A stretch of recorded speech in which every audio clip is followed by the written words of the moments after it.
Ready. All right, welcome to the Hyde Park City Planning Commission meeting. Today is Wednesday, February 18th, 2026. It's 7 p.m. And we have all commissioners here. We have Charlene Williams, Ned Hansen, Mike Mose, Melinda Lee, and Heather Taylor. We'll start with Ned Hansen will give an opening prayer or thought and lead us in the Pledge of Allegiance.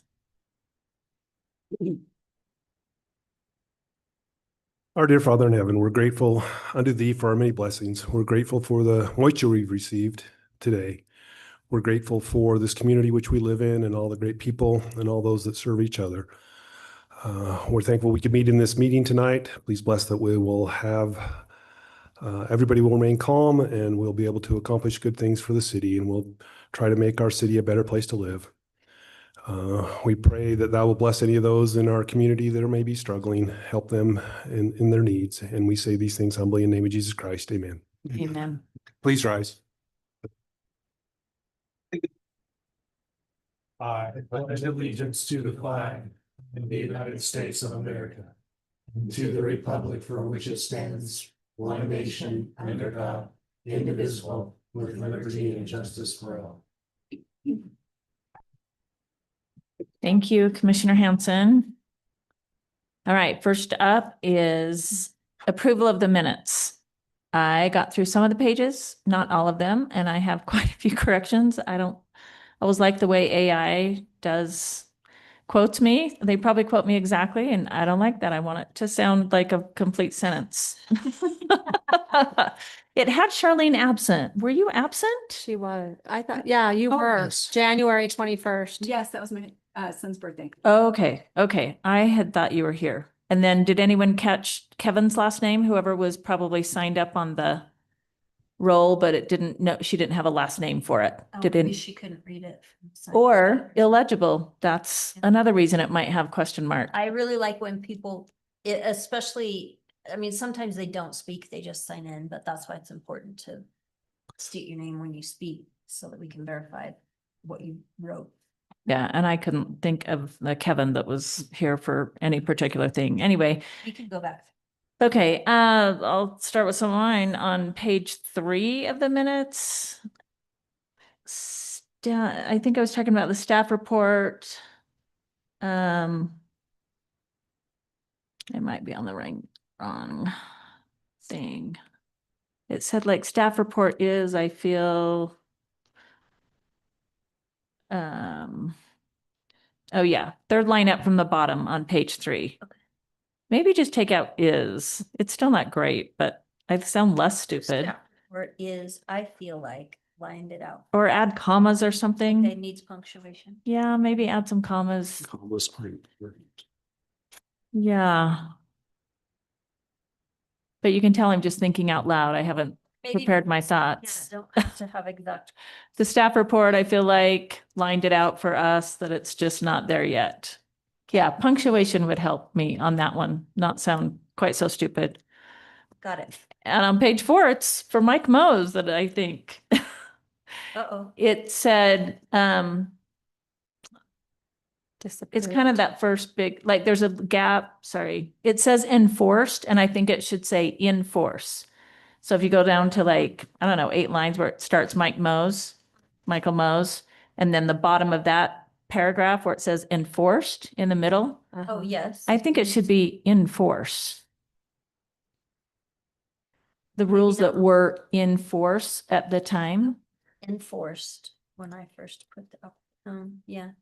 Okay, we can listen to it again. Yeah, but then you still have to abide by the rules that were in force when I first put the application. Anyway, I don't know. What'd you say? That's it. Not that you remember it, just I sort of think, I remember- and they sound the same when you're just listening to an audio. I'm sure they sound the same, I might be able to get some context. but to me, it makes more sense to say in force. And then on page 5, Ned said something. Oh, at the very top. Okay, during commissioner discussion, Ned Hansen, Hyde Park has such a limited, small amount of commercial acreage. I don't think we need to say limited and small. Pick a word, Ned. Which one do you want? And drop the other. Limited. That's what I thought. Drop small. You sound smart. And then a couple lines down, it says 9 feet strip. Can we have that be 9 foot strip? Yeah. I know they're petty, but we don't want to sound like we actually talk. Let's sound a little better than we actually speak. Okay, that's actually as far as I got in the minutes. So if you guys are confident and comfortable with the minutes, let's, Charlene, I have okay, one. let's start over here, Heather. So it's on page 4 where underneath Michael Mose, it said Heather Taylor. It says, I do love development. It was the development. Like, I Oh. do love development, but I'm like, I do love development. I sound like a robot. But you're gonna start singing technology. Yeah. I was reading that going, I read it like 4 times, like, am I missing a word? I don't think I said that. Marcus got it. I know that. If the minutes are, if you feel like they need more work, you don't necessarily have to approve them tonight. We always post the preliminary draft like we're supposed to for state compliance. If we need more time to pick them apart and vote on them at the next meeting, that's perfectly fine. Mike, what do you have? I didn't read them as closely as you did, and I was satisfied with what was in them. And I agree with the think- changes, but I don't. I know, and so content, I'm sure the content is fine. Captured. Yep. Yeah, I'm a ditto for Mike. yeah, Yep. Charlene. And yeah, I'm fine with it. And Okay. it is- So- With a few can't- corrections. I'll- We can approve with a few corrections. Yeah, I'll make a motion that we approve the minutes with the corrections that have been annotated by Melinda I'll second. Heather. and Heather. I said I'd second.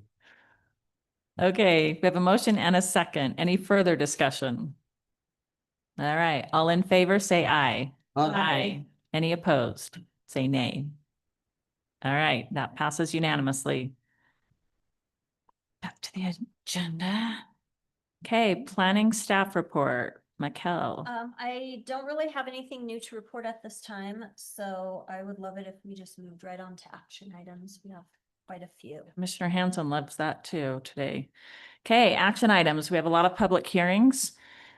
We will start, the first public hearing is to consider 2026 3RZ, an ordinance to amend the zoning map for that parcel listed from commercial to mixed use. You want to speak to that specific issue? Mikel? Okay. Did everybody get a chance to read the public comment that I emailed to you? The letter? The letter, yeah. Okay, there's paper copies that, we brought to make sure that, 12 and 13. just to make double sure that you got the comment. Thank you. Gonna throw the rest out into the crowd. Okay, in box, we were provided a very nice proximity map. So is everybody familiar with the parcel we're speaking of, or do you need some direction? Anyone need direction? Okay, Good? yep. So staff report is in box as well. If you didn't get a chance to read that and you need some clarification, I'm happy to run through that. The purpose of the rezone, I took this from the application. The purpose of the rezone is to start working towards a mixed-use development. The initial concepts of the development include a mix of 3-story condo buildings, 2-story townhomes, and minimum of 40% commercial on the west side of the development, which is the highway side, following the requirements of the latest version of the mixed-use ordinance. The parcel has existed for some time as vacant. Hyde Park holds a 50-foot facilities easement along the western edge, which is roughly 0.54 acres. The easement didn't speak to exactly what facilities were, but that easement is in place. And then I put in the general plan and future land use map section, some quotes from the general plan about the purpose of the land use element, the general plan update that we did to focus on land use issues. And then a quote about the Wolfpack Way corridor and how it was an important part of Hyde Park's future residential and economic development. There's a section in the general plan that spoke to the things that are supposed to go on in the Wolfpack Way corridor. This proposal does fulfill some of the goals identified in the general plan, specifically goals 9, encourage new or expanded local business to serve more of residents' shopping needs, and 10, to allow mixed uses in the community core area through ordinance flexibility. So I believe it's in conformance with the general plan and with Hyde Park City Land Use Code. Right now, we just have, I think it is 4 criteria for rezone in our code. Whether the proposed amendment would be harmonious with the overall character of the existing development in the vicinity. 2 is whether the proposed amendment would be consistent with the standards of any applicable overlay zone, which we don't have, so that one is always NA. 3, the extent to which the proposed amendment may adversely affect adjacent property.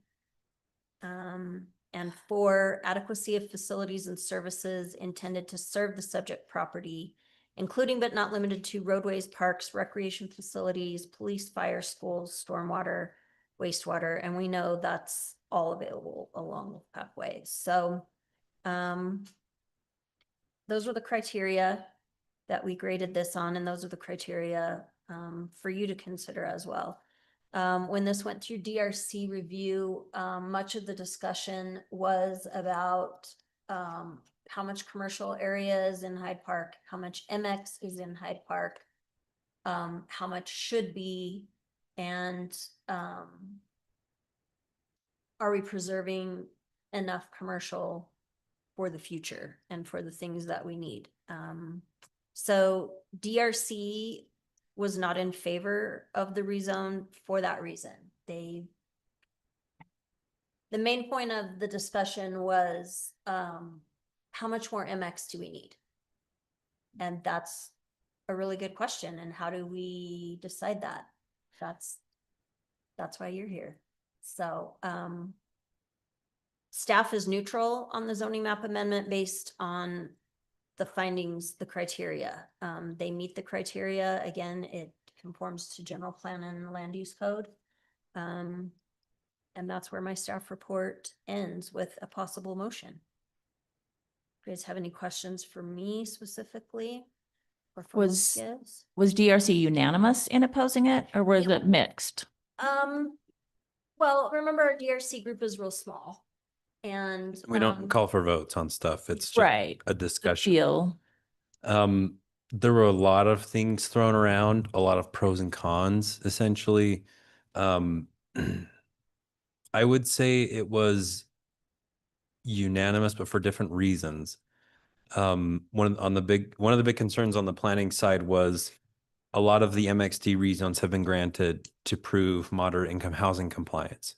With the city looking to change our moderate income housing plan this year, we may not need to grant MXD rezones anymore for compliance. And so that was always a big check mark for us when presenting these rezones, is this helps with compliance. If we're not going to do that anymore, that checkbox goes away. So that was one issue brought up. Another question brought up was, like we said, do we need this? Which that's not really the DRC's main function, is to theorize and talk about the general plan and everything. That's more of the legislative role. But then a lot of them went back to like capacity for the water system and the sewer system, the utilities, and we have models, we know how things are going, but we don't 100% know the impacts once this is all built, how it's going to go. And so there's just some general concern expressed that, hey, if we keep adding in 100 more units per parcel, or 50 to 100 per parcel, how's that really going to make the system go? So nothing concrete, nothing that we could point to and say, yeah, this shouldn't go through. Just a lot of general concern and a lot of things that the staff wants to make sure the planning commission and city council are aware of as you make this decision. And like this, the recommendation said, honestly, probably could go either way. Okay, we probably better do the public hearing before we have too much discussion or we'll get carried away. Everyone okay with opening the public hearing next? Okay, for the public hearing, for all these public hearings tonight, please state your name for the record. Speak into the microphone so your comments can be recorded. Please limit your statements to 3 minutes. And this is for factual input, not necessarily your feelings. Things that maybe haven't been considered or that you know, not necessarily what you want. Okay, we'll open the public hearing for this rezone, potential rezone from commercial to mixed use.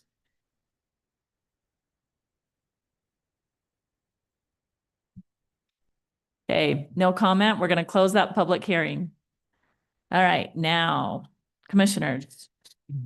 We do have the applicant here. If Oh, yeah. I would like to recognize them and ask them to speak. I don't. Yeah. You really Good want- point. Applicant, we'd love to hear from you. Jake Thompson, right? Is that? He'll say, he'll He'll say his name in a minute. for you the say it. minutes. My name is Jake Thompson. And yeah, we're applying to have this rezoned. We do have, it is the same owner as the other Sunrise Square just above. And I think it's worth noting that we are talking to a grocery store, and one of the questions they are asking us is the amount of rooftops within a radius as they do their market analysis.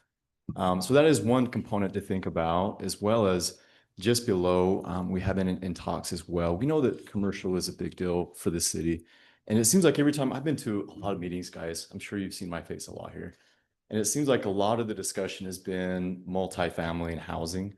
And I think that's been overemphasized when you have applicants in here. So I think what we're trying to do more so is we've been in talks with how do we generate that commercial with the city that the city wants.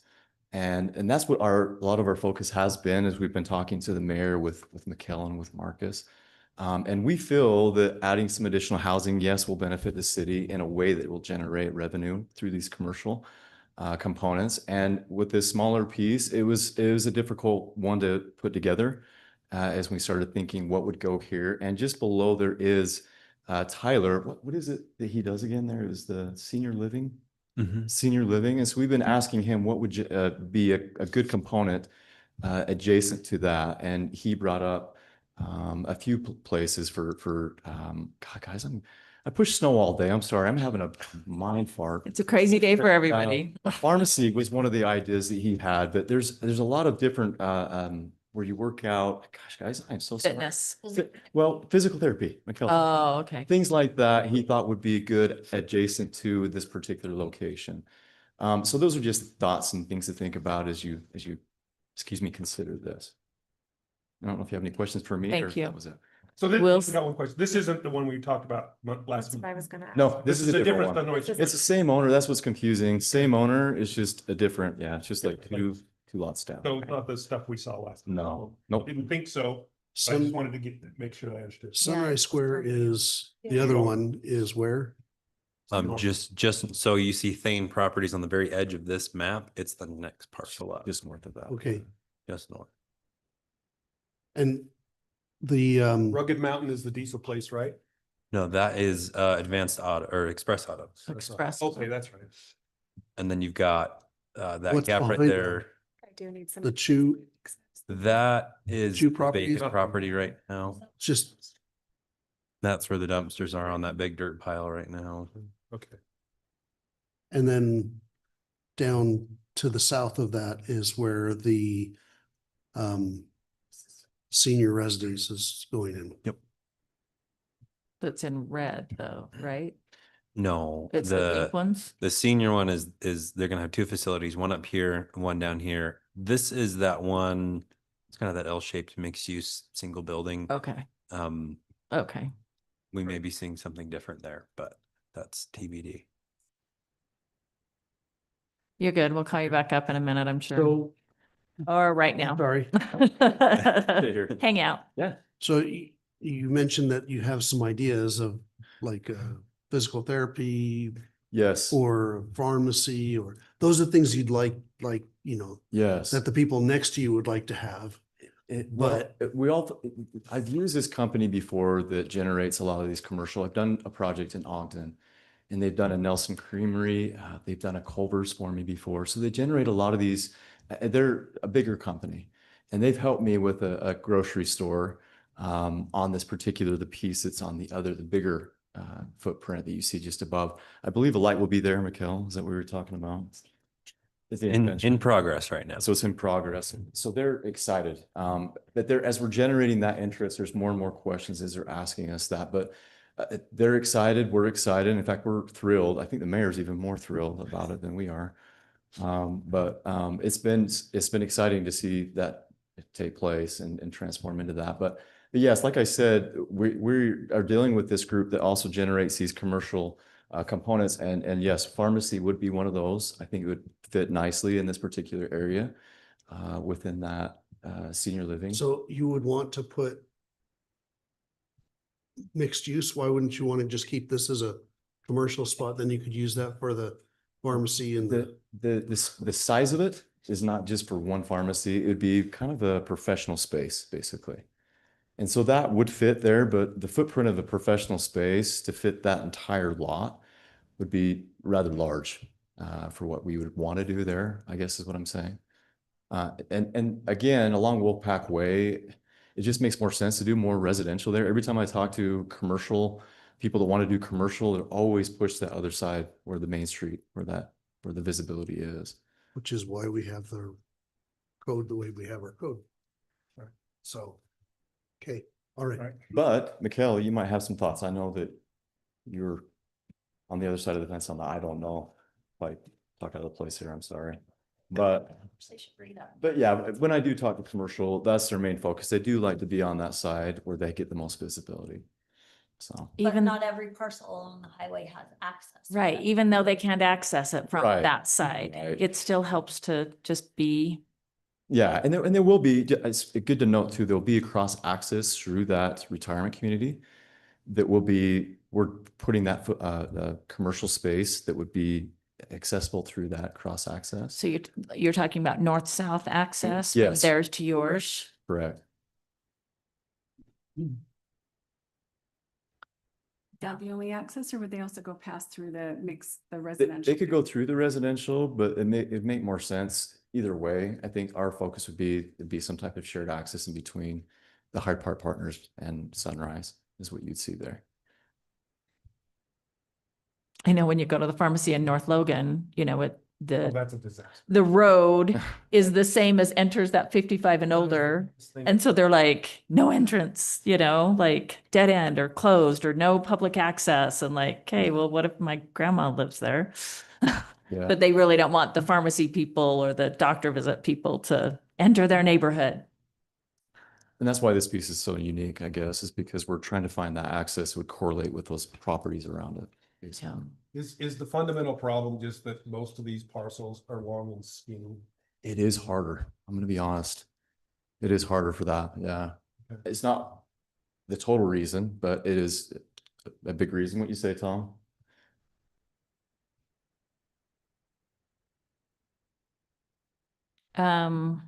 so we've approved a few of these others as mixed use. And they are all great. They know what the ordinance says. And then they come back and they say, actually, we can't get the commercial in when we said we would get it in. There just isn't, there aren't enough rooftops. Nobody will come. So we'd like to be excused from this requirement. I believe let me know if I'm wrong. Isn't there part of the building process that you have to include that commercial component? Mhm. So I don't think there's a way around. I know. Right? I guess I'm just saying, And are you that much better? Like, are they not figuring it out and you haven't figured out? I guess we were just thinking like, hey, the I'm market's not trying- ready for I'm it. trying to be proactive. Yes, and I'm trying to be proactive, and I'm trying to make. Honestly, my expertise is in the residential. This other company is the commercial, and their expertise is far beyond mine. But working with them, they're able to generate the two together, if that makes sense. I've done a few mixed use projects in Ogden, like I said, and they do come together quite nice if you get those two people together that know what they're doing. So, so to answer your question, yes, it doesn't intimidate me to do commercial. However, I know you've heard this a million times. It does require rooftops. It does require people, just like that grocery store. They want to know that they have a certain amount of people and density around them that are going to shop there. And I know this is a swear word for Bringhurst, for example. They're almost closer to Lee's than they would be to Sprouts. And Right. so I hate to say that density is a waste, but and for me and what I'm trying to add there, it almost is. But this is almost a walkable. I mean, to go get a gallon of milk, these people could just go to that grocery store. So in a sense, it does help me overall and the whole big picture. So. And to put some kudos to the developer here, I will say that Jake is one of the few who is proactively working on it. A lot of the developers that have come through in the past weren't as proactive. And so we saw a lot of asking to be excused from that. But yeah, we'll give credit where credit's due. We feel like this team of applicants you have before you are actually working on it and lining up some good commercial opportunities for the city. So just a reminder, I think I got this right. We're not voting on a development. We're just voting on a rezone. Correct. So is the rezone appropriate for the space that they want to do it? Yeah, anything that could happen with the new zone. Are you okay Yeah. with anything that the new zone would allow? Correct. Right. Right. That's what we have to So- consider. Yeah. I guess one more question for you. You realize that there's been a significant change to the mixed use ordinance since the last one and this one? Okay, just. To the Sunrise? Yeah. So It's changed a lot, Ned, Yeah. over the time I've been here. Yeah, it's, On purpose. yeah. because of what happened with all of the I- people coming in and Yeah, and that's why I said we're trying to put the focus where it's more of what the city wants, and we're trying to be more have that vision with you guys. So you can't tell us what grocery store, can you? yeah, I don't know if It's Jake. we're on the record, so I don't know if I dare. Jake's grocery store. They've asked me not to, Okay, but that's fine. I can outside if you'd like. Let's strike it. Can you do that? I mean, I can if you guys want me to. Well, but Yeah. we are recording and live streaming, The so it will be on audio I'll forever. talk to you outside. Okay, Can you just show me where's the other subdivision Sunrise from this? North of the. top. just above the thing. Oh, She's barely out of the picture, the frame. Yeah, it was the very next. I was top. confused from the beginning, so I just need to get my, So here's the parcel that we're looking at rezoning, and here's the other one okay. owned by Sunrise Square. Okay, and didn't we rezone along Wolfpack Way, part of what the city owned to commercial? That was way up. That was at the very top. Very top, okay. well, Very top of here. So the parcel that's owned by the city that's rezoned was way up here. Okay, so we did just make that commercial. Mm-hmm. Okay, Can we ask about water rights, or that's not applicable at this step? It's Not one of the criteria for rezone. Okay. it's something that we have been chatting about with the developer. We are concerned about as city staff, but it's not necessarily a deal breaker for the rezone. Okay. All right. Motion, discussion, what is it right now, zoned I as? think we let Jake sit down now. commercial. thank you. It's I'll currently make a commercial. motion, I'll make a motion to pass the rezone. Recommend approval I'll- to city council. Yeah, to recommend to approve it to city council. So at the bottom of the staff report, I try to add a motion there. There is one there if you want to use it. You can just Otherwise read we it. can. Okay.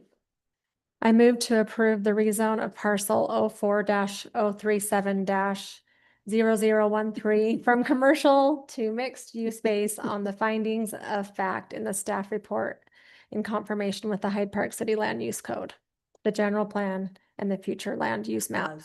You got that? You have to repeat it. I don't have to anymore. I don't know. type it I'll second that long one. They all, Second by Nat. you said the bottom, I'm sorry. No.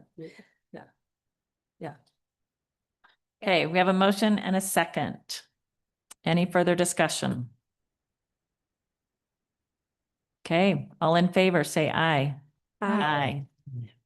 Any opposed, say nay. Okay, it passes unanimously. Yeah, just for the record, I can't really find a reason not to do it, so we'll grant you your wishes, I guess. Heather's motion was in a full sentence. It's gonna sound so intelligent now. Unless AI botches it, I don't know. Okay. We just want to make sure we get all the words in there that we're supposed to have in there for the order. All right, another public hearing. And I've already given the instructions. They're the same for all the public hearings. Staff report first do you have a staff report to do for this? I can just- Bill 12 and 13? I'll run through them briefly. So this is a document in here that was additions and corrections of 12 and 13. I'll just preface this by saying this update is largely trying to just clear up some of the confusion. We're not looking to change a ton of stuff content wise, just trying to clear it up. So first change is everywhere where the word survey appears, we're adding the word boundary survey because in state code, there's specific requirements for a boundary survey, and that's what we're going to change to. In 12.10, we're adding the phrase with all property lines, easements, encumbrances, and existing structures and elements shown and labeled in all sections of the word survey, because again, that's the state code clarifications that's added with the boundary survey. There's the state of Utah changed to where they keep their land use code. So we got to go through all of chapters 12 and 13 and change everything from 10-9A to 10-20. And so this is just every. It happened on the 6th of November, and I happened to be wanting to look up specific code, and I went in there and it was not there. And And I began, The fun part is the third number has also changed for a lot of those things too. So it's not just a simple copy paste 9A to 20. We have to actually go in and find where the new code. It's going to take a long time. But anyway, that's we the have update a lot of here. references to state code and our code, so, yeah.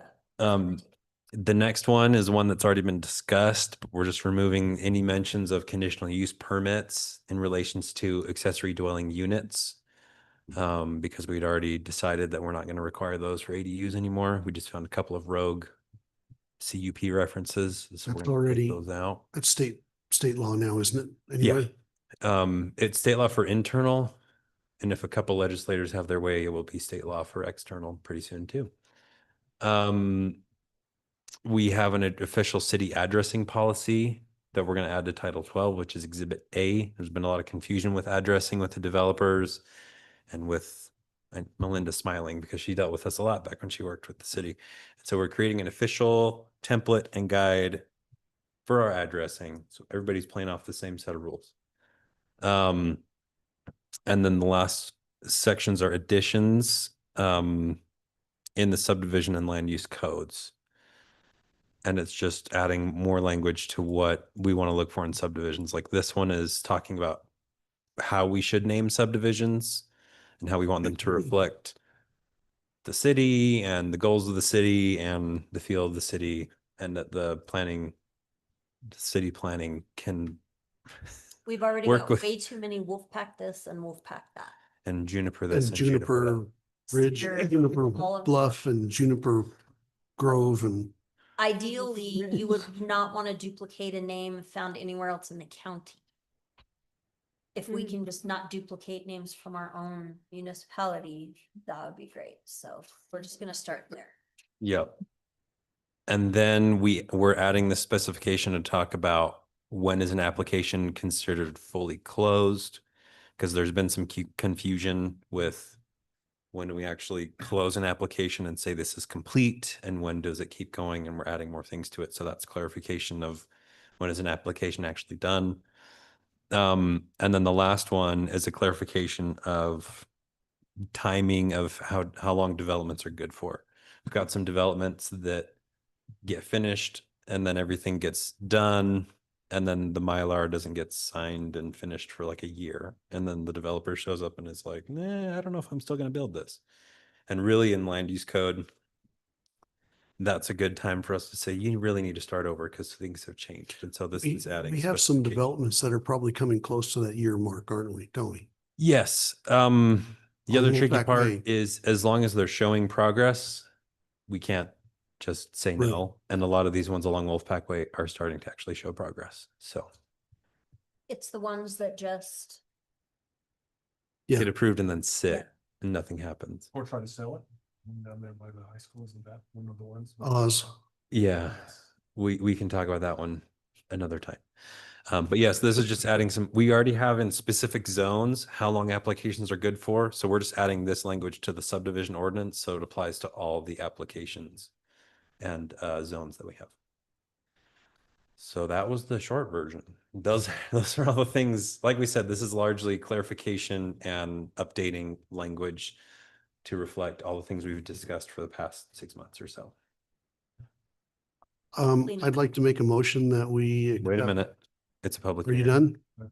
There's a public. hearing. Oh, okay. Go ahead. Sorry. That was the staff report. Tell me. That was just the stuff report.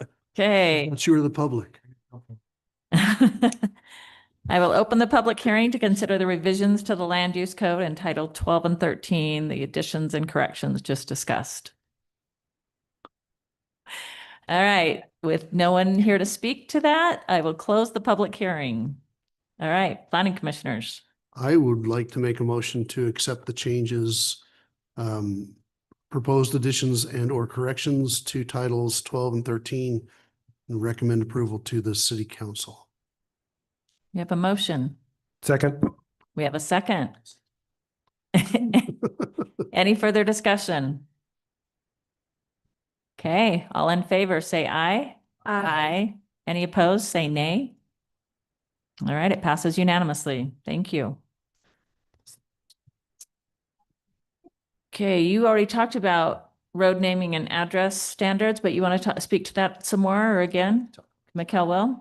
and here they are. This is Exhibit A. This basically starts with county standards. And then I also brought in USPS standards and historical data. So we define what kind of roads get grid system name and which kind of roads, that's kind of, it makes it more confusing for, right? Diagonal roads and that kind of thing. So we've defined what kind of names roads could get, and that road names should be approved by the planning department. And developers should be changing these names at the city's request. Here in Cache County, I haven't seen where there's been anything crazy, but in Grand County, some of the names for roads and businesses and subdivisions sometimes were Less than desirable? Less than desirable, questionable. And so we just thought we needed just a little bit of clarification about, we want to keep it all friendly. And then we also speak to, we want to take, currently our code says that the final plat, the addresses need to be on each lot. And what we found is that we go and record those, and then the post office calls us and goes, this isn't okay. Or we need to change this. And as you know, changing things on a final plat means a re-record. And I am requesting that we let the address be assigned at time of building permit instead of final plat. That way we know exactly where the driveway is going to go on any given lot, and we can use that grid system we have in place to assign the appropriate address instead of just giving a lot an address. And later on down the road, if they add an ADU or they split that lot, then maybe the address is no longer going to work where the driveway is. And so we just need to, the proper way to do it is to address a parcel at the time of building permit. And so they'll submit a desirable address, or the city No, will that's- assign it? They will submit a building permit and we will calculate their address and assign it to them. Okay. Based on these criteria. there's actually a commercial business right now that's struggling with their business license because the address that they want to use is, they're never going to get a delivery. It's just not going to work out for them and they want to change. And we also have one that has a county address and they don't want to change. And so we just need some standards in place so that it's not really knowing. I live on Bluff, which is 750 East, and when I moved here, it is still a problem. People cannot find my home. So it is a problem. And especially where emergency services are coming into consideration, that shouldn't be a problem. And we Yeah. should be proactive about making sure that everybody gets found when they need to be found. So we address which sides of the street should have even, which side should have odd, and then what to do with these non-conforming roads and addresses. This is just kind of a cleanup. I'm sure maybe we can get more detailed in the future if we need to about, drawing hard lines. When you're annexed, you must have a city address or something of that nature. But right now, we just want to work on moving forward, making sure our final plats can be recorded without having to check all these addresses and actually having to change because they're not right, et cetera, et cetera. Is there a way to put a signature block somewhere on either the building permit or the Mylar that says that it's been approved by emergency services and the USPS? So normally in my experience at county government, those folks are part of your DRC. When the plat comes in, they look at it and say, according to our addressing system, this looks like, these road names will work. The north-south direction, they check some of these things. We do have fire department who comes to our DRC, but I have looked and I have not found an addressing committee for the county or the city. There's not a group of folks. Normally you would run that by dispatch, right? They would be one of the people that signed off on Here, your I mean, addressing system. in it, you say addressing us in C, addressing of subdivision lots and homes shall be completed by the Hyde Park City Planning Department with the approval of local emergency services and USPS. So where do we have it show that we have got the approval of emergency services and My USPS? intention is to meet with postmaster. Right now, his concern is, especially in these townhouse developments, where townhouses are back to back, but on different streets, they're gonna have the same number. And they don't want that. It's gonna happen though, because of the location. And so we're trying to work out that. So that'll be some of the things that we work out and then we'll adopt their policy. I was just thinking that that might be a way of making sure that we don't have to pay a fee to resubmit that into the county recorder if there's a mistake made.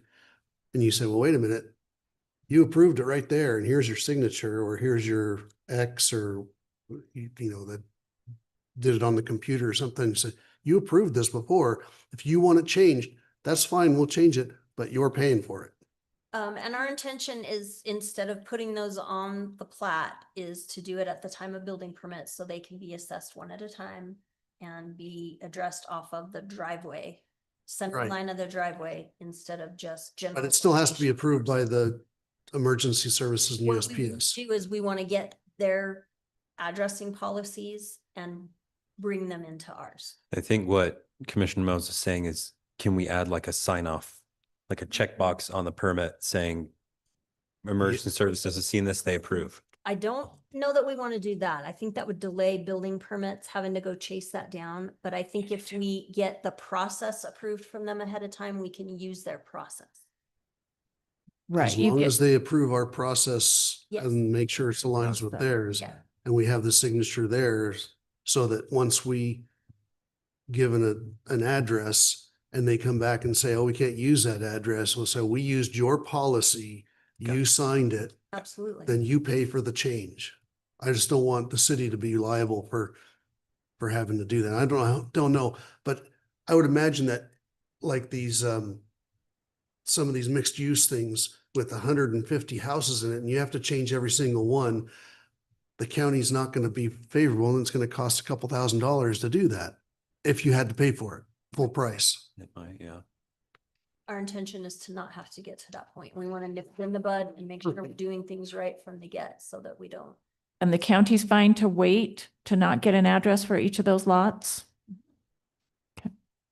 I think maybe Mike might feel a little better if he changed that with process approval of those instead of just saying, it sounds like approval of each one is the way it's written. Individually at a time, one at a time. Okay.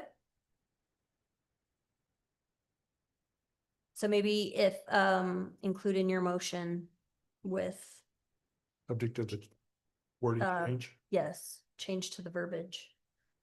So we're saying right there. Process. Yeah. Yes. Okay, And see.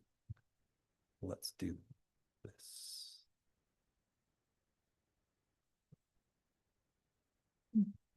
Sorry, we still have to have the, Public hearing, public hearing. yeah. Is staff report done? Yes. Okay. Time to open the public hearing for to consider the adoption of road naming and addressing standards. Public hearing is opened. No comment. Public hearing is closed. Okay, commissioners.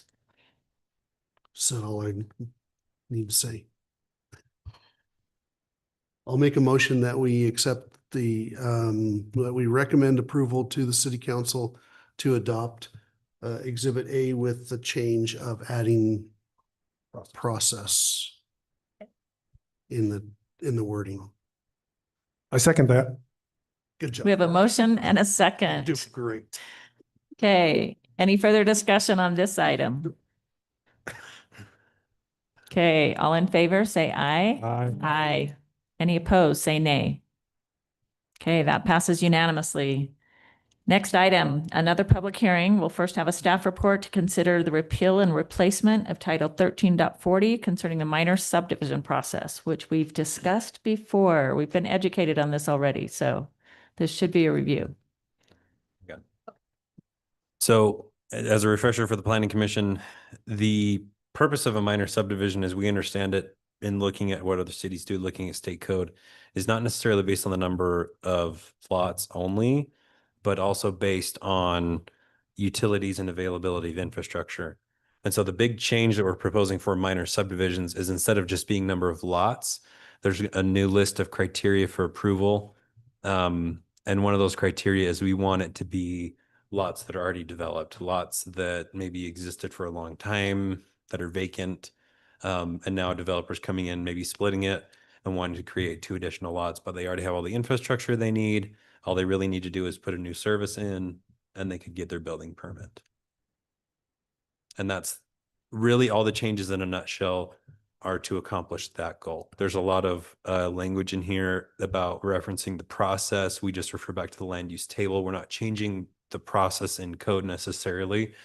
We're just amending it so that it all revolves around this new way of looking at minor subdivisions where it should be something that's ready to plug and play and doesn't need a ton of additional construction or improvements. Infrastructure based, not number of lots based. Yes, I think there's still a restriction on number of lots because we don't want somebody to come in and be like, I'm putting in 30 homes.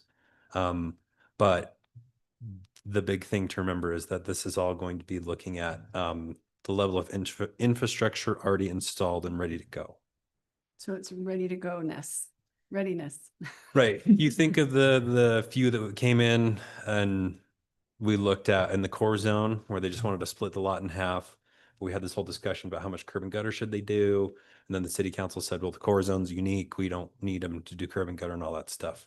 This is for that exact purpose. And we've got a lot somewhere in town ready to go, easy to split. We want them to have a quick process where they can come in and get it approved faster than a normal subdivision. Okay. All right. We will open the public hearing to consider the repeal and replacement of Title 1340 concerning the minor subdivision process. With no one speaking to that, we will close that public hearing. Commissioners. I do want to note before there's a vote taken that we have identified a couple of formatting issues with this and a couple of things we want the city attorney to just double check for us. But overall, the content, we're really confident in that it's good.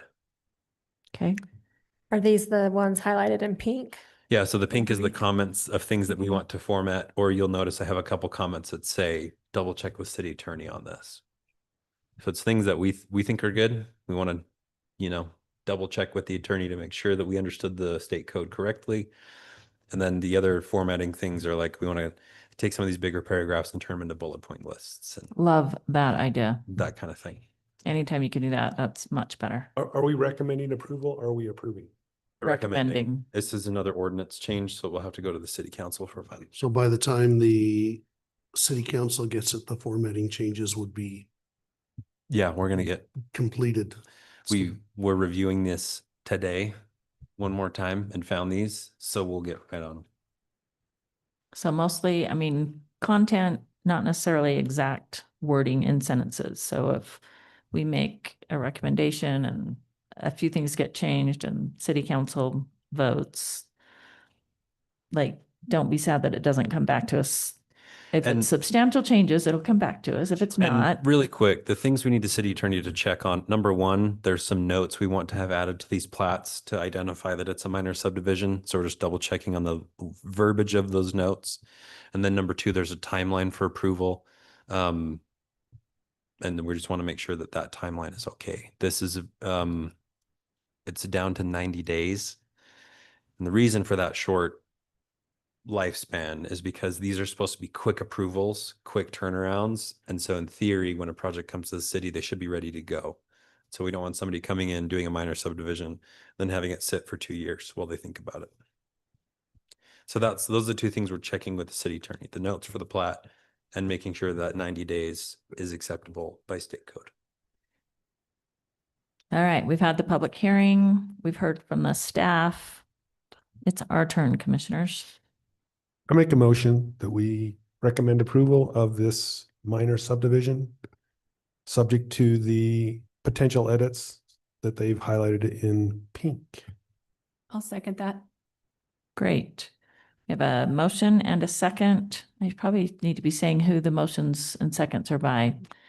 Commissioner Hanson made a motion and Commissioner Williams seconded that motion. Any further discussion? Just realize that we're approving the format changes, not the substance changes, right? Gotcha. Yep. Okay. Unless the attorney says something other on one, right? And then does it, well, it doesn't need to come back to us. I mean, city council can approve that if they want. I guess that would be the question. Does the planning commission feel strongly enough about this? If the city attorney were to say, no, you need to tweak it, do you need it to come back? If Or it's a either big way, are change, you okay to I have would it keep say going? Probably, but I don't, if it's baby change, I don't think I What- need to see it. What what looks like you're asking about is how many days the approval is good for if they fail to record it. Right, that's is the one big thing. thing. If it gets recorded, then that's a whole different set of rules. This is the timeline between approval and getting it recorded. Right. And the other thing was The notes for the the plat, notes. which we pulled those from our code, from different part of the code. We just want to double check to make sure that those would be applicable for the minor subdivisions like we think they are. sound like baby change. Yeah, those, yeah, just I don't have a problem. Okay, any other discussion? Okay, all in favor of recommending approval of this to city council, say aye. Aye.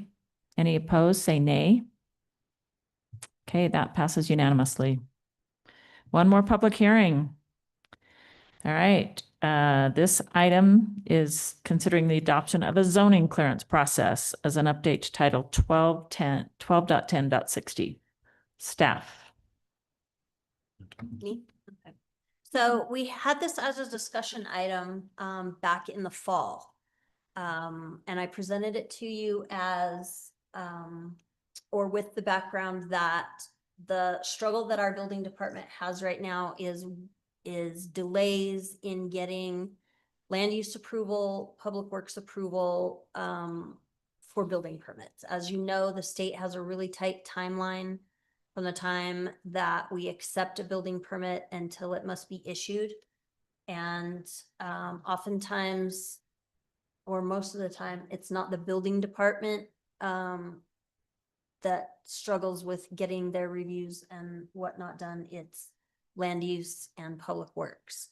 So this is my attempt to get ahead of that problem by allowing folks to get their land use and public works side of it done before they even apply for their building permit, so that they go into their building permit with a zoning clearance letter saying this site plan has already been looked at and given the blessing of land use and public works, and they don't have to wait so long to get the building permit in their hands. Building department can do their thing without having to wait on us.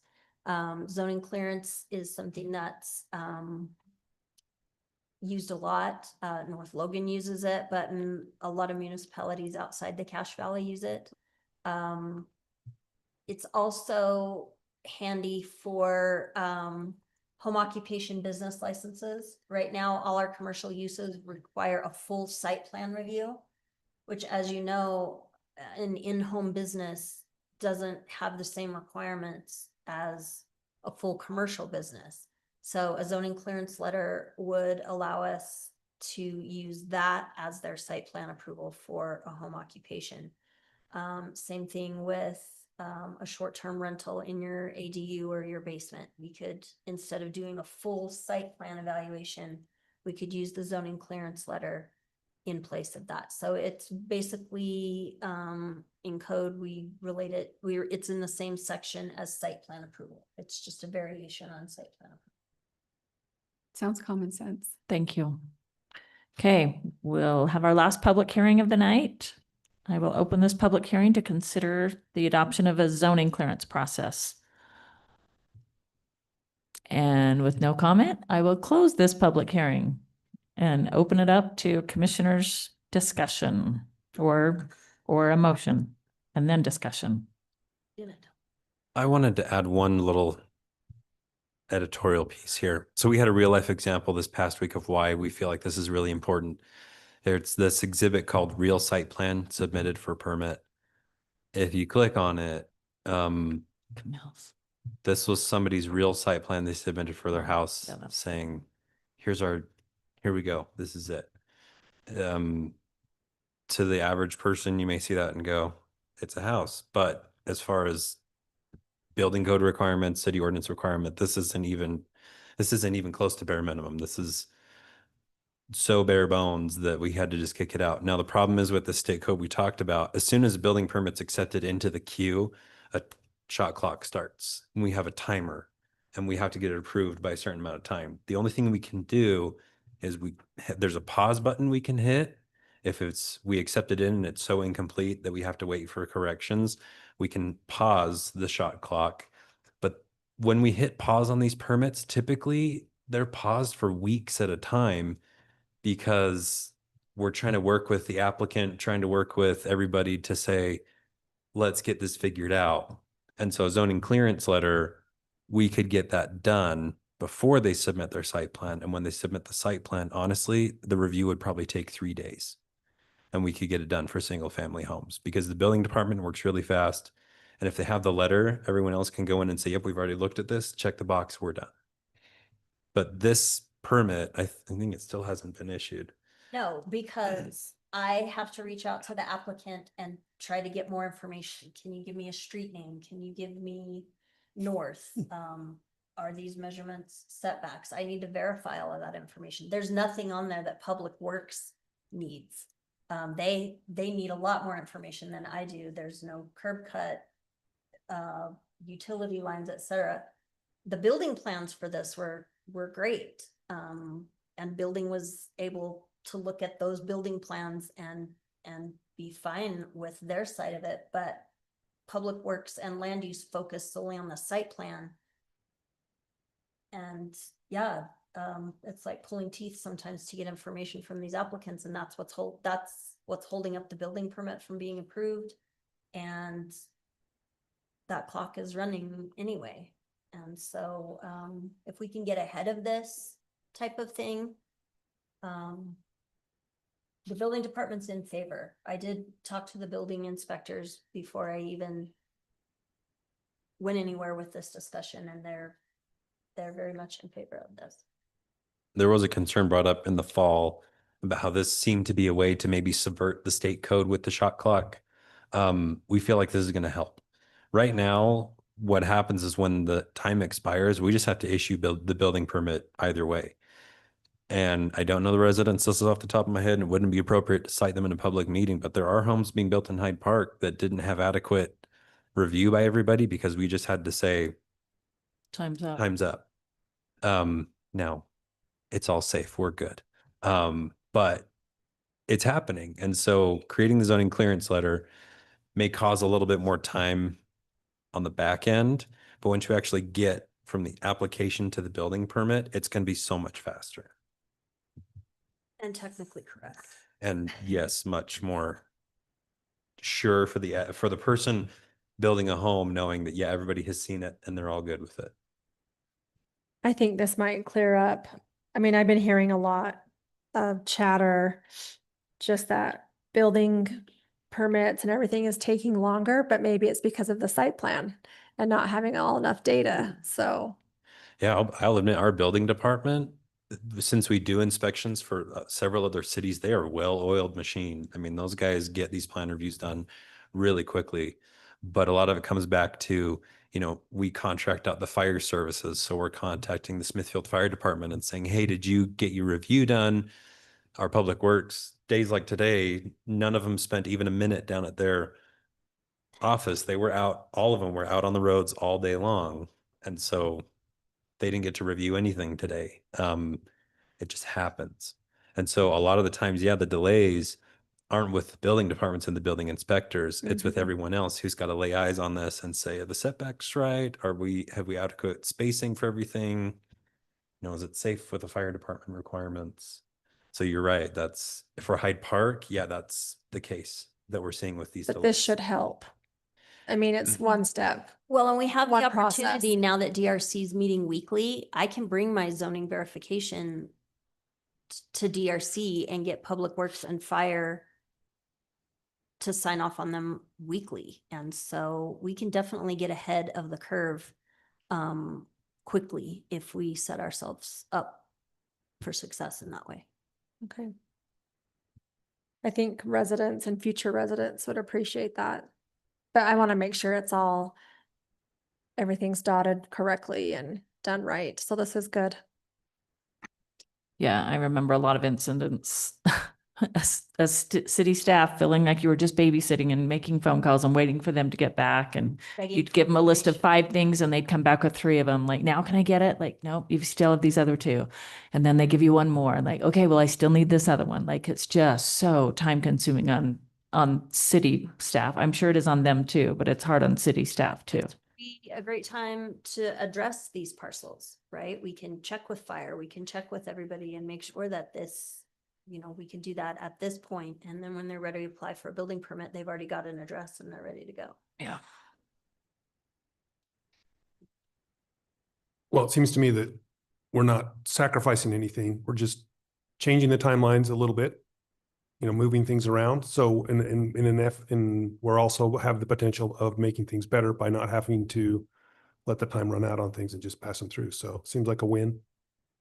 And I think in some ways, there's a lot of things like I would be a novice builder and I wouldn't even I don't know where my driveway would go. I don't know where the mailbox goes. And so to force them to think about those things ahead of time in the end is going to be helpful for them too, I think. And the other thing we've added to this since we discussed is we made a nice checklist for the zoning clearance letter. We're not leaving people in the dark. We're still finishing this up, getting some final data points from Public Works, but we're going to make this part of the process. We're going to hand people this checklist and say, here's what you need for your zoning clearance letter. And essentially, we're going to try to make it as easy to understand as possible. Right. So we set them up to get this done as quick as possible and be as thorough as possible. We're trying to make it easy. That's the whole point of this ordinance. Has any other cities or towns tried to do this to get, or I don't want to say to get around or to circumvent, but to, Be more efficient. well, because of the state code that says you've got that timeline. Has anything been challenged on that, or is it working out okay? So I know of several cities who implemented it as a way to get around the state code, which was not cool. And We don't want to get around it, but we want to have we- a complete. yeah, and I even have advised a couple of those cities as a city administrator that that's going to give us all a black eye, and you should probably not do it that way. But in watching how it's developed for some cities over time, like I know like Mikhail said, North Logan adopted a process with a zoning clearance letter, and it took them a while to get it figured out, but now it's running very smoothly. And so we took a lot of kind of the thoughts and the lessons learned that they have and adopted it into this process. Yeah, again, the purpose for us never was trying to subvert the state code. We're confident we can meet all the state code minimums either way. This was just trying to make it easier for the applicants and from our point of view. To make it easier for them and to make it easier for us in the long run, because we're sure now that packets are complete and that everything's there and that they meet all of the, That they're just a little bit ahead of the game when they're ready to apply for their building permit. Yeah. actually going to apply. Yeah. And I think part of the problem is people just don't understand what it actually takes to apply. Right. That's why we're doing Right. the checklist in Yeah. tandem with this, because yeah, the example we showed earlier, the builder knew better. It's somebody who knows better, and they were just trying to check the box to get it through. But yeah, Melinda's right. A first time builder or contractor may not know. And so that was part of creating the checklist with this, is trying to make it as easy as possible for Yeah. everybody. It feels like education to me, which is what we need to do as much as possible. For the ones that know, they know, but for the novices that we get a lot.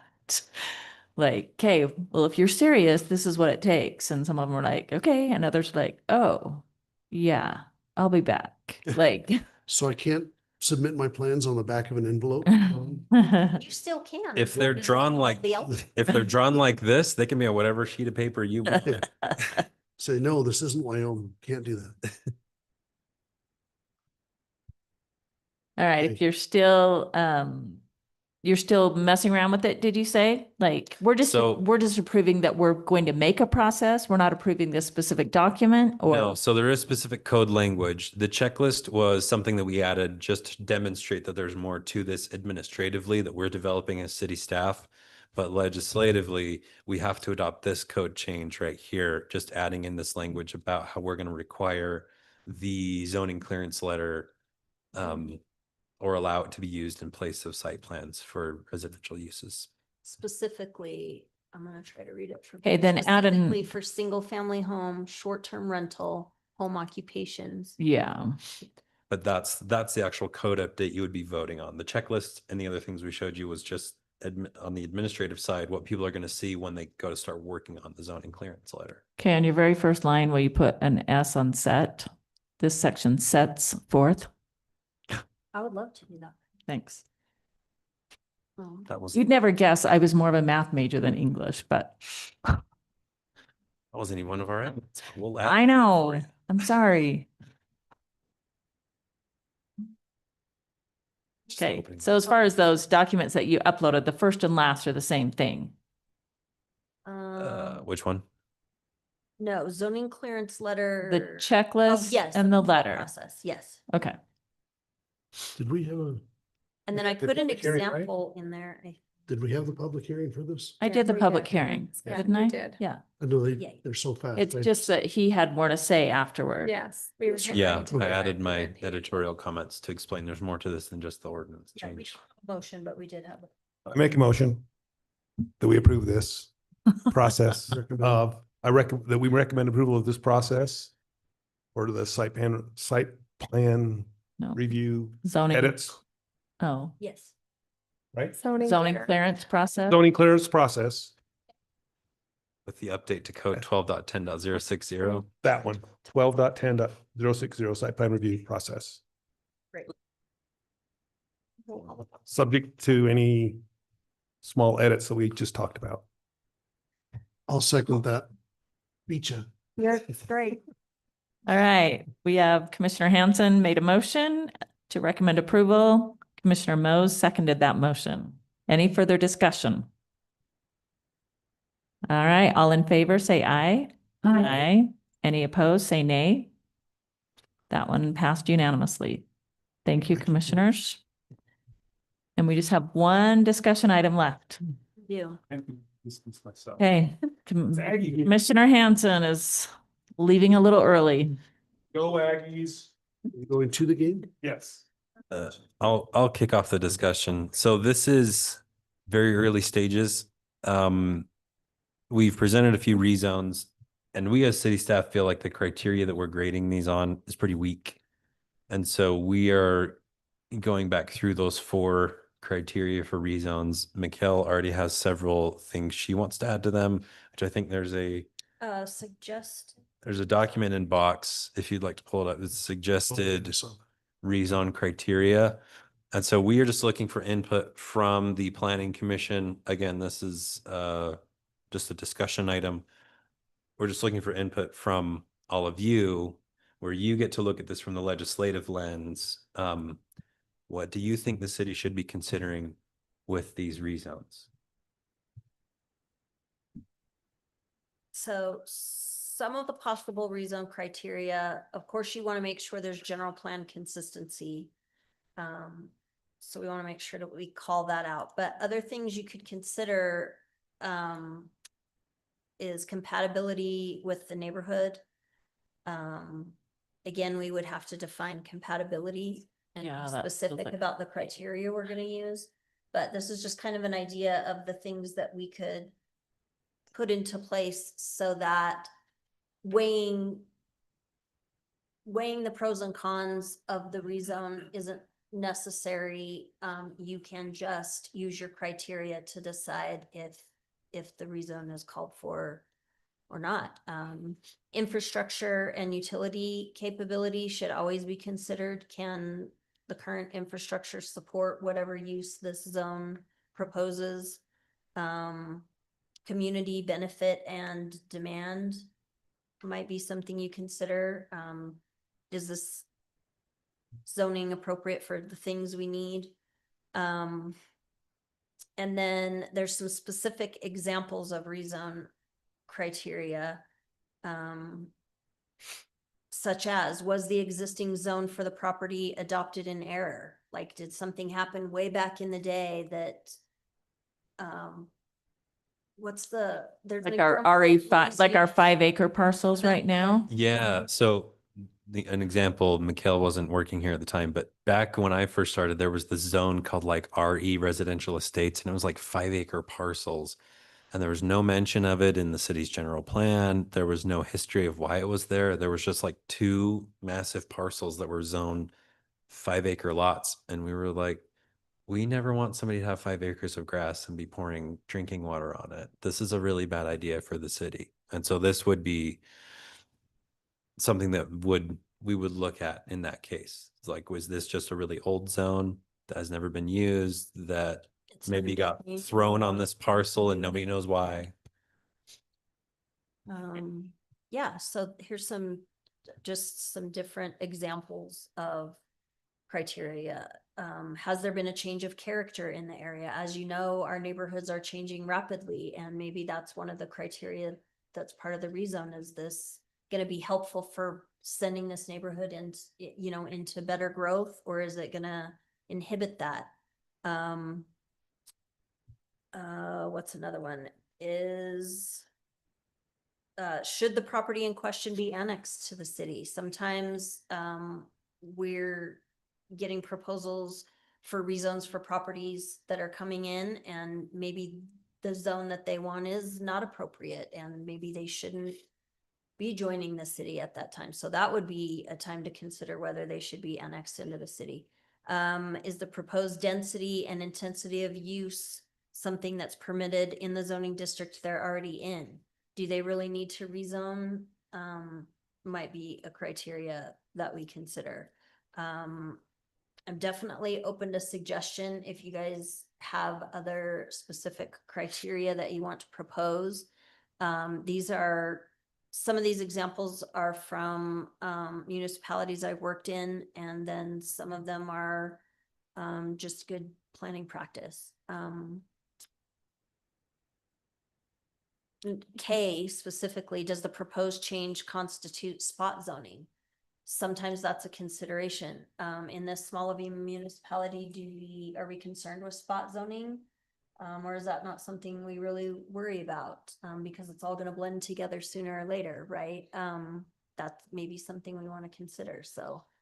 Right now, we just have those 4 criteria, and one of them talks about an overlay that we don't have. You haven't made yet. Yeah, so I just feel like if we had a few more well thought out criteria to use, then it wouldn't be such a thought and feeling based rezone discussion. It would just be factual.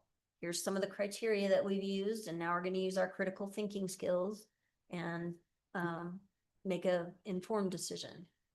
Would F be something that we would even think about? If it's not annexed to the city already, we wouldn't have anything to do with the zoning. That would be the county that would zone that, wouldn't they? Well, they have to choose a zone to come in as. Yeah, when you annex, you have That to one- bring it So in. when they're annexing. Yeah. That one would be a very specific instance, not applicable to all rezones, but Right. just if we have an annexation that's also requesting, well, we They require have to that come. all annexations request a zone. And so that's something we do as a separate public hearing to look at the zoning at the time of annexation. And properties want to be annexed because they want to hook up to utilities and do something with that land, right? So we need to consider if they're coming in as industrial, should we be bringing them in at all? And then should we be bringing them in as industrial? So it's just one more item to consider.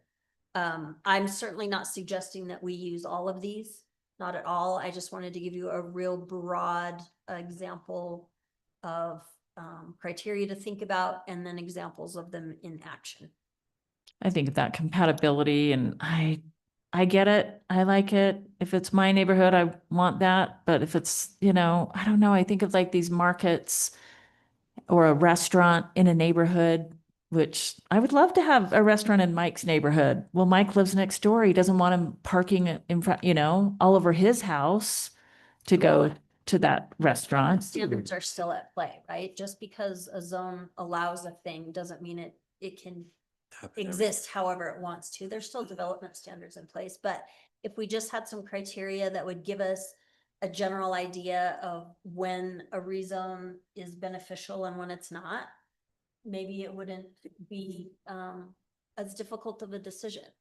And it would also give applicants a way to craft their application based on criteria. Yeah. So that they're making the right argument or that they're presenting the right information, so that they get their point across and can present their case in that way. At the very bottom of this list, I just put land needs assessment, because maybe that's something that we need to consider. Do we need to take inventory of what we have and see how we're using it? We had a really interesting discussion today with a developer. We were talking about the R2 zone. And he said that technically that big of lot is very difficult to develop at this time. And that it's not Feasible. it's not feasible, it's not gonna pencil, and that's not what developers are looking for, is that big of lots. They want something smaller, which means things need to be rezoned so that they can be smaller in most cases. And coincidentally, R2 is the biggest, that's the most acreage we have. I'm not wording that right. The R2 largest zone lots. It's is the, most acreage in the city. It's the biggest zone. yeah, It's so almost- McKell reached out to the county, the GIS department, and asked, Oh, yeah. can we look at how much acreage is in the city and then look at our zoning map and say how many acres are in each of the zones? and they went through all the major zones. Oh. And they found that of the 3,000 plus acres in the city right now, it was something like almost 900 Yeah, acres there's a page were zoned in the box that shows. for Yes, they R2, did add that. which was by far the most widespread zoning in the entire city. And so, yeah, it was just today, this discussion with this developer, he just said, I can develop R2, but the lots alone are going to be close to $200,000 and you still got to build a house on it. And that's just to basically cover his costs. Now, this was obviously anecdotal. It's one developer, but I mean, if that's reflected in the development community as a whole, that's something the city should consider if we want to keep seeing growth and opportunities for development and housing for our kids and grandkids. It's probably not going to be in an R2. And if we're going to be doing a lot of rezones, that's why we're looking at this, is how can we make it a less thoughts and feelings and more boxes to check and clear avenue forward for developers. So when you say the term spot zoning, are you saying that with as a negative connotation? Like it looks like a pet, like teacher's pet, like some pet project that we just did as a favor for someone? When you talk about spot zoning, that would be like putting a commercial restaurant in the middle of a residential neighborhood up there, right? You've just made Usually one little because it's a spot. favor to some. Like the favor we did to the city, or the city, Hey, man, sorry. that's right there next to the rest of the commercial zone. Again, why we need criteria. But I want a Right. restaurant by Mike's house. And so What are you? a lot of times communities are afraid of spot zoning, right? You don't, for property value and that kind of thing, they don't want a block of commercial up in their residential neighborhood, or they don't want a block of really small lots in their 1 acre area. And when you have a different zone that's surrounded by, an R5 that's surrounded by R2, that would be considered special zoning in just one spot. Now our land use map, future land use map, lays out where things are supposed to go. Has it actually turned out that way? There's some deviations from that, and maybe the future land use map is what actually needs to update. That's a little more work, but that's all something to consider in the land needs assessment idea.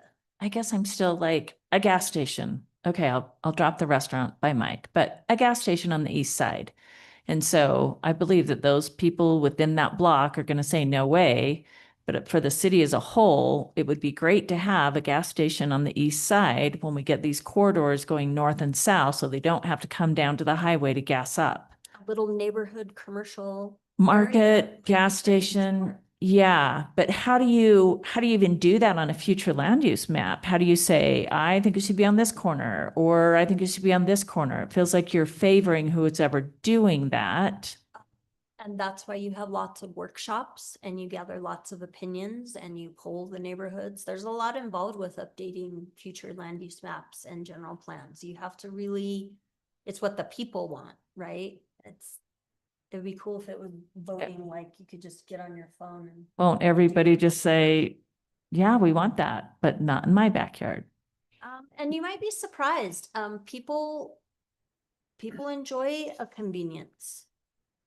And sometimes you might be surprised about what people would really want closer to their home if it's located nicely and development standards are in place that provide the buffer, and And you never know. Okay. Without knowing what we need and what we want, it's kind of hard to go into a rezone understanding what the right answer is. So. We're not I think approving it's- this, right? These are just suggestions. Now, this would be, we would have to do a code change for that, which means we'd have to do another public hearing. There's a noticing requirement. What we are looking for is, Mikkel has spent a lot of time thinking about this. And I'll be honest, I don't really want her spending more time on it without some direction from the planning commission, because this has the potential to go a million different ways. And so we want to get feedback from you. How do you want the rezone process to go before I just turn her loose to write 3 more pages of code? unique, do we need more criteria or are we fine with the criteria we've got? Are the criteria we've got good? And we don't need to tweak them in any way? Do we need to add a couple of more criteria? Or do we need to wipe those old criteria out and get a list of new criteria? So it's a lot to think about, but if you just were considering, like the rezone we heard today, if you were just considering it based on those 4 criteria, it, It could have gone either way. Yeah. And that's why the staff recommendation was neutral, because some of those 4, there was one that was like, yes, it meets this. There was one that said, this doesn't apply. There was one that said kind of yes and kind of no. You know, there are a lot of based on maybes and ifs. and we should be able to run it through the filter and have an answer show itself.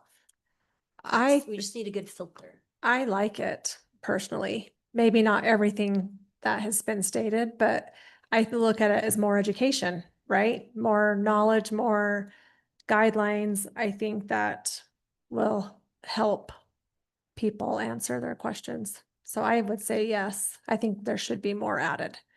Do I know exactly what? No, but I do like some of your examples. I think it would be a good workshop topic. Showing the existing side by side with the proposed and let some of the community. Yeah, that would be Yeah. good too. Get some community feedback, some developer feedback. Yeah. Property owner feedback. Because they'd say things we couldn't think of, for sure. I like the sort of the checklist that you've come up with, and I think that'd be beneficial for us and to hand it out to someone who wants to rezone something, and they can say, oh, this is what they're looking at. And then at the public hearing, if they wanted to, they could address these particular topics, and we could then do our own little matrix as to whether or not, yep, good to go, or meh. Let's see if they It get would that. just give you an idea of the whys and the wherefores instead of thoughts and feelings. We want to get away from that. We want to make sure that we're making good decisions based on reasons, not whims and, So, yeah.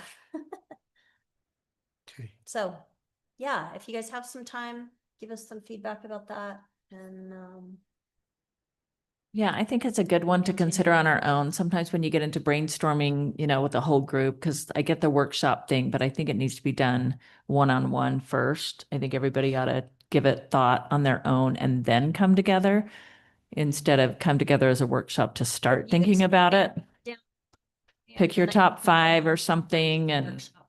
yeah, pick your top 5 or make up your own top 5 or tweak whatever, I think is going to be more helpful to come into a workshop where everybody's done some homework on it first, instead of that be the first Yeah. pass what- at I it. agree. And what you can start with is you can start with the staff report for the rezone tonight.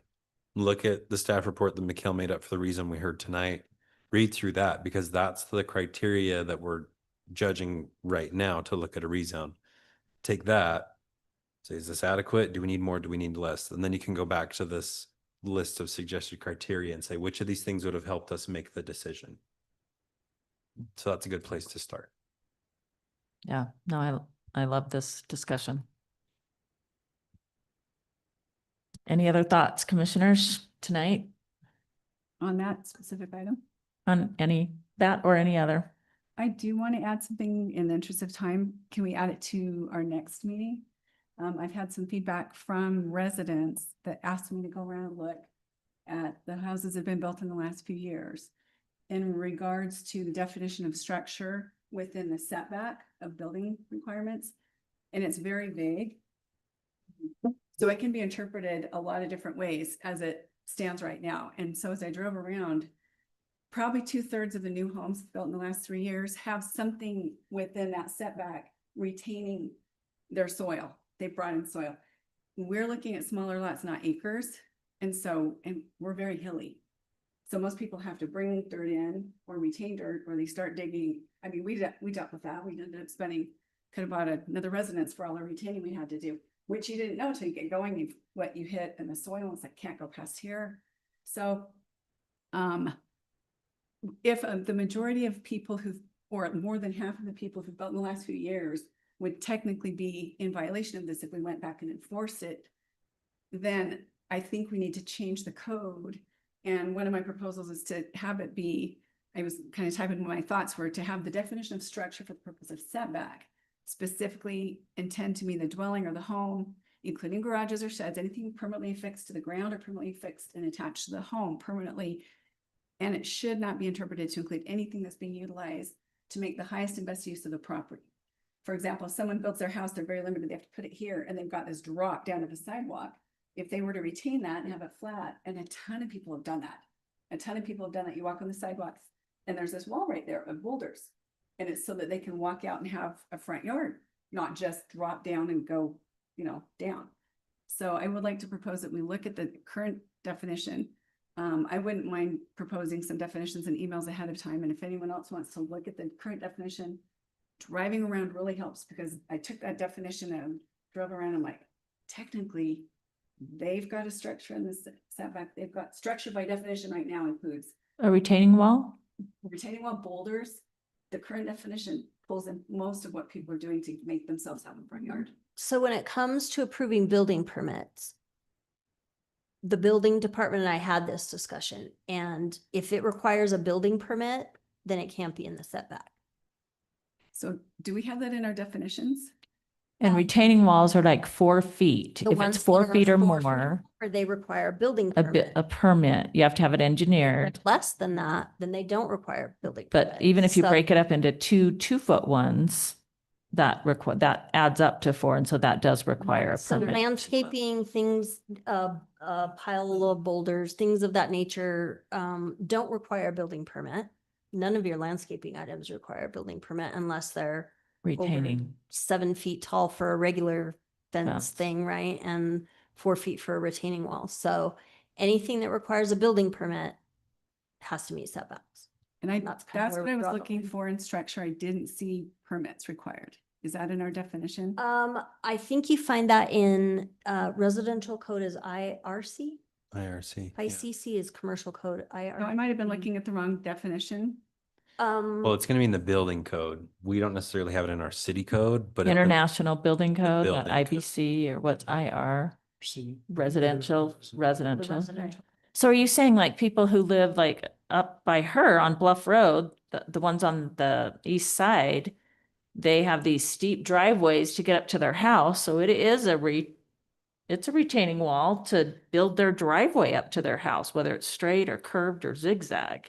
And I don't think most of those are over 4 feet. I don't think a lot of those require a building permit. I don't Huh. know that for a I fact. think one house across the street from me has a higher wall of 4 foot. That wouldn't surprise me. A lot of them are not, and this is where my zoning clearance letter comes into play. That's what I was thinking had of. An application today where they gave me their site plan, and just because of the location, I said, is this a flat lot or are you on a slope?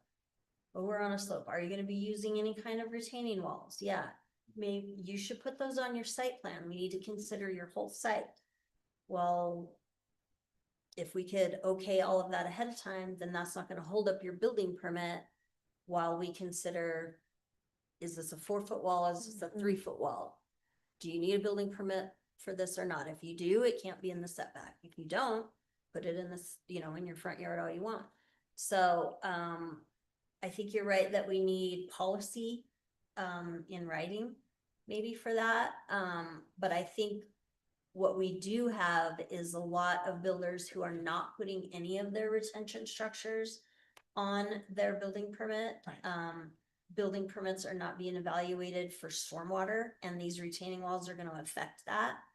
Of course, with this winter, we haven't had a lot of stormwater, but I would hazard a guess that maybe this spring we'll really get to see how all of these retention items come into play, because these subdivisions are set up with stormwater standards that all of the lots are supposed to be following, but when the builders get there, that doesn't always Get followed. especially when it's landscaping items and retention walls under 3 feet. You can put those anywhere. And did you just put those in what's supposed to be retention area?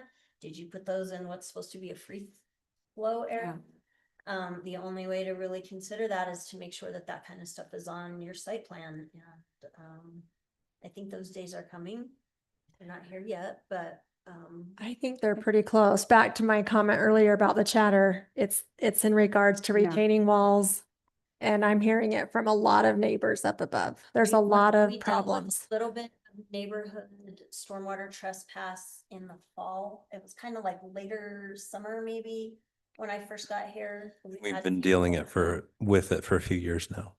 I think the further up the hill you go, the more interesting it's gonna get, especially with people who are, a lot of people will put their structures in the easement, right? Everybody's got that 5 foot or And 10 there's foot sheds sitting utility on it. easement, and really that should be clear for ingress, egress, utilities and stormwater space. And people don't have to get permits for a lot of things, and then they don't keep them clear of the easements. So yeah, I think it'll be interesting, and I think sometimes it takes a little bit of drama to spur code changes, and we're definitely up for that.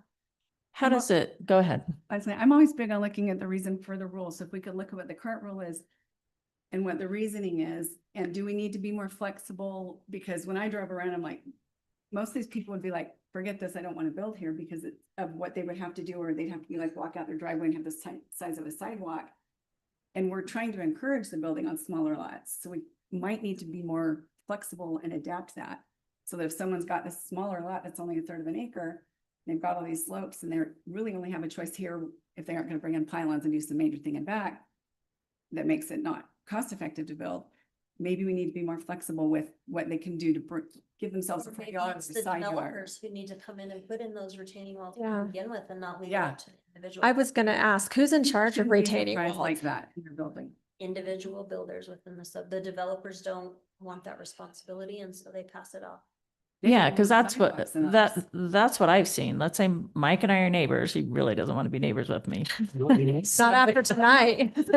We live on this slant that goes uphill. He builds first and he builds straight across.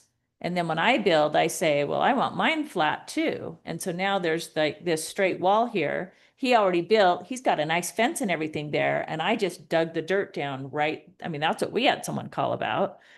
They were already there. They had a nice fence. And then when this lot built, they went flat too. And so now their fence has like hardly anything underneath it to hold it up. And shouldn't that be in the design of the subdivision? That about should be what the developer elevation of the lot 100%. should be, and what happens. Something has to happen. I don't know where that comes in. Something has to happen somewhere, and it probably shouldn't happen so that, yeah, Mike and I don't like each other as neighbors. Have to go to court. because- Yeah. Right. Well, if you look at, I always use St. George because I grew up there. If you look at down there, a lot of the new subdivisions, they require the developers to put in the retaining We walls. do have retaining walls. I And was Just just like there the looking lots. at them. there's this one development, I can't remember what it's called, but I was down there visiting a couple of years ago. Yep. No, Yeah. it's over on, like in the Green Springs area, but even, That's over by, that's it's not Brio, it's a different. Acadia. I think it's Acadia. But you drive up and it has this big metal thing and it's like subdivision name, here we are. And as you enter the road, the big first road you come in to enter the subdivision, lining the road are these lots that have massive retaining walls all Concrete the walls. way up the slope. And I just looked at that and I was like, that is, And they haven't built yet. and there was no home. There was a couple of like the spec homes had been built. They were starting to sell a few. I went with my dad. He's a civil engineer who helped do some of the design. And so he was showing it to me and talking about the site. And he's like, yeah, the developers have to put in all these retaining walls before they can sell the lots to make it buildable. And it's just something they have to do. And so, yeah, go driving down through St. George, they have a special hill development ordinance that if you're over a certain slope, then the developer has to do a certain amount of mitigation for that slope, retaining or whatever, to make sure that the lots are buildable. Instead of last come, I- last figure it out. Yeah, I Yeah. 100% agree with that. And if we're really going to move forward with, we don't want half-acre acres, then we need to rethink. Because no individual home builder, people usually build one home, right? No individual home builder, these custom ones aren't used to having to do that. That's not their. Builders aren't in it for No. that, and they're not on their plans, and It's not in it's an their- afterthought. Mhm. They and almost think it's landscaping. They do. do. Mm-hmm. But the issue is, it's kind of the cart, it's the cart before the horse, because if you're selling the lot, but you have no plans for retention, you're leaving it up to individuals and the consequences to neighbors. I would propose that we adapt it based on what's already in the works right now and give them flexibility, because we can't go back and force the developers to do that. But any proposed developments in the future, I would like to see, where I'm used to seeing is subdivisions that come in, they do have to flatten the lots. They do have to bring in the dirt. They have to, it has to be buildable from day Buildable. one. Absolutely. But if you're just building, you just take these zone, parcel layer over it and say, this is your lot, and you've got a 25-foot drop here and a 15-foot drop there. You can add 6 digits to your build. Yeah, you that do. You didn't expect, or you have to shift your house because they Yeah. hit up on the bench, you're hitting boulders that you don't have a choice. You have to adapt around the boulders. So future discussion items, here we need to talk about definitions of structure, look at what requires a building permit, then potentially look at some sort of sensitive lands. In our code, we call steep slope sensitive lands, some sort of sensitive lands ordinance, something. Yeah. So we can If there's figure any out who's in particular- charge of stabilizing the property before we turn it over to the home builders. Yeah, Okay. because that shouldn't be on individual homeowners. That should be a developer thing, I think. It's definitely an issue up there. People are slowly finding I'm on planning and zoning and I'm getting comments and phone calls and I'm like, how? Because they're like, it's your land and no one gave them that restriction when they Yeah. bought it. So how do you enforce? I that? know of lawyers being retained and I know contractors, builders who have built by each other arguing. I'm very much aware of this happening up there. Yeah, I and think I we could guess fix that I'll with- apologize in advance because a lot of these people call the city and say, what's the city going to do about it? And we go, Yeah. we don't have code. We don't have rules. Really, we turn it over and we say, this is a civil issue. We're really sorry. And so I know a lot of that gets turned back to the planning commission saying, hey, you guys help make the rules, change the rules for me, Well, that's our job to look. which is fine. You should get those, but That's how this works. yeah, a lot of those are people who've already tried with us and we just go, We're the boots on the Sorry. ground, we'll Can't drive fix around and look and, but I really think we're really lacking in that code. And I think Mhm. if we can't force a developer at this point, if it's already so far in the works, we can't add that requirement. But there's still more room to go up. Yeah. So, So anything Mhm. that they're not so far in their development that we yeah. can't require the developer to do it. You know what I mean? Isn't there a point where we can't go back and say, you have to do it? Yes, once they're vested, you can't change the Okay. rules of the game. Mm. So it would be something that would affect subdivisions after the ordinance was passed, for them Okay. to vest after that time. Okay, and it would be nice to look, if we could boots on the ground, look at what has been vested and what we can't enforce that on. And say, do we need to be flexible so these homeowners don't have these fights? And yeah, I put- mean, pretty much it's safe to say anything that's existing now, we couldn't necessarily force to comply with those rules. Could or could not, Could not, okay? which sucks. Cause but- I drive around, look at the slopes, I'm going, "Hmm." I see potential on stuff that where there's no structures yet, they haven't even dug it, but you look at the parcel viewer and you drive past it, cause I started thinking though, through those terms of driving up along the bench and the new things going for sale, and I thought, we're just gonna keep hitting this issue over and over and over again. Mhm. Absolutely. It's another one of those buyer beware that you just don't have a clue. And we definitely need to put some responsibility on these developers. I would to agree on that. Provide buildable lots instead of, Well- free-for-all situation. And just draw, instead of drawing a line on the existing dirt as is, because that may or may not be buildable.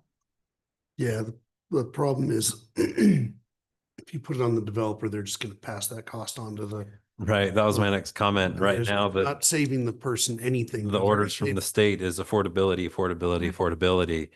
And we have to look at it, safety, longevity, which doesn't always equate to affordability. So there's Structurally.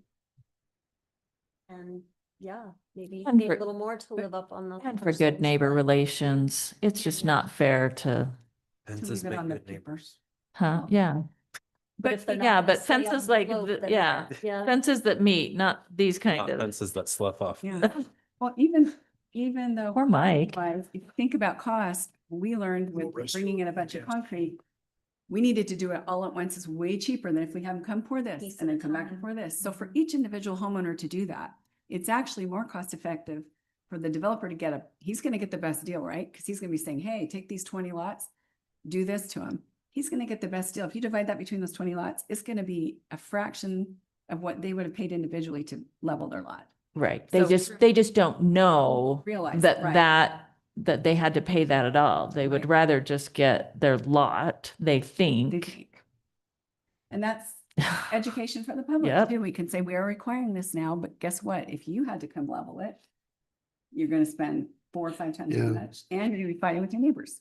Yeah. I think of how my parents bought their house in a development in California, and all of the lots were flat Mhm. and Thousand Oaks, Yep. everything was We're missing terraced already everything. for the house. And that was the buildable, yeah, but they don't do it here anymore because they Don't just have don't to. do developments the same way. They sell a lot and say, okay, it's yours, do what you want with it. All they do is map out where the lots are gonna be and then they sell it. And that's how they get the most money. Not by doing any of this earthwork.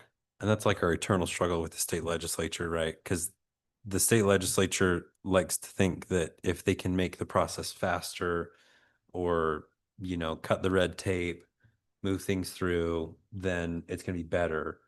But what it's led to is what's happening now. We cut the red tape, bring down the regulations, get these lots moved through as fast as possible.